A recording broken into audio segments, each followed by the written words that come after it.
ఇప్పుడు మీ ఫ్రెండ్స్ అంటే ఇంచుమించు మీ సర్కిల్ వాళ్ళే ఉంటారు. అలానే లేదండి, అన్ని సర్కిల్లో ఫ్రెండ్స్ ఉన్నారు. ఫ్రెండ్స్ని అలా ఎంచుకోలేము, మన సర్కిల్లోనే మన వాళ్ళే అనుకోలేము, ఎందుకంటే మా స్టాఫ్ ఉన్నారు. వాళ్ళే సినిమాని ఎఫర్ట్ చేయలేకపోతుంటే ఈ రోజుల్లో ఇంకా కామన్ మ్యాన్ ఏం ఎఫర్ట్ అవుతాడు? అంటే ఇప్పుడు నా ఫర్ ఎగ్జాంపుల్ నా ఫిజియోథెరపిస్ట్, నా హెయిర్ స్టైలిస్ట్, వీళ్ళు కూడా నేను ఫ్రెండ్స్ కిందే భావిస్తా. సో అందరూ వర్కింగ్ క్లాస్ అంటున్నాను. సో నేను చెప్పింది నా సర్కిలే కాదు. సో బట్ మీరు ఈ విషయాన్ని సార్, ఇండస్ట్రీ పెద్ద మీ ఫాదర్, అవును అవును, ఆయన తలుచుకుంటే ఇండస్ట్రీలో ఒక డెసిషన్ తీసుకోవచ్చు, తీసుకునే చేయగలరు. నా చిన్న నమ్మకం ఏంటంటే మన బడ్డీ సినిమా తర్వాత చాలా సినిమాలు దీన్ని అడాప్ట్ చేసుకుంటారు, నాకు ఒక చిన్న ఫెయిత్ అయితే ఉంది. అండ్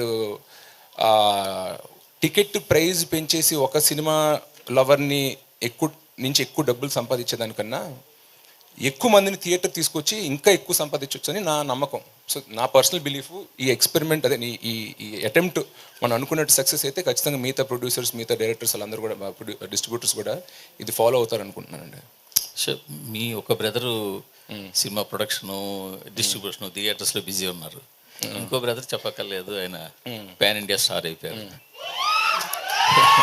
బట్ మీరు మాత్రం చాలా రేర్గా సినిమాలు చేస్తున్నారు, రేర్గా ఇండస్ట్రీకి దూరంగా ఉంటున్నారు. ఈ మధ్య ఎక్కువ బొంబేలో కూడా ఉంటున్నారు అంటున్నారు.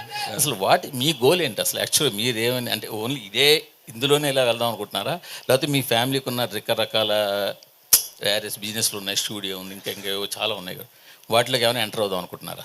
ప్లాన్స్ ఉన్నాయి సార్, మనం ఒక ఎక్స్క్లూజివ్ ఇంటర్వ్యూ చేద్దాం, దాంట్లో చెప్తాను. ఎందుకంటే కొన్ని నా విషయాలు సెంటిమెంట్గా కొన్ని ఏమైనా చెప్తుంటే అది జరగట్లేదు. సో అన్ని అయిపోయాక చెప్తాను. ఎందుకంటే మీరు చాలా ఐడియాస్ ఉండేవి మీకు, చాలా అంటే మీరు చాలా దూరం ఆలోచించి ఇంతకుముందు మ్యాగజైన్ రన్ చేశారు. బడ్డీ గురించి చెప్పండి సార్. కాదు, నేను మిమ్మల్ని పవన్ కళ్యాణ్ గురించి అడగలేదు,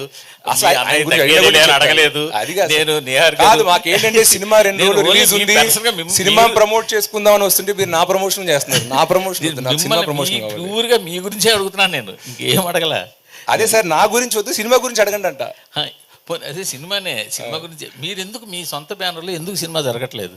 పోయిన సినిమా ఊర్వశివరాక్షసు మా బ్యానరే. అది ఎప్పుడు సార్? అది సినిమాలు అన్నప్పుడు టైం పడతాయి సార్.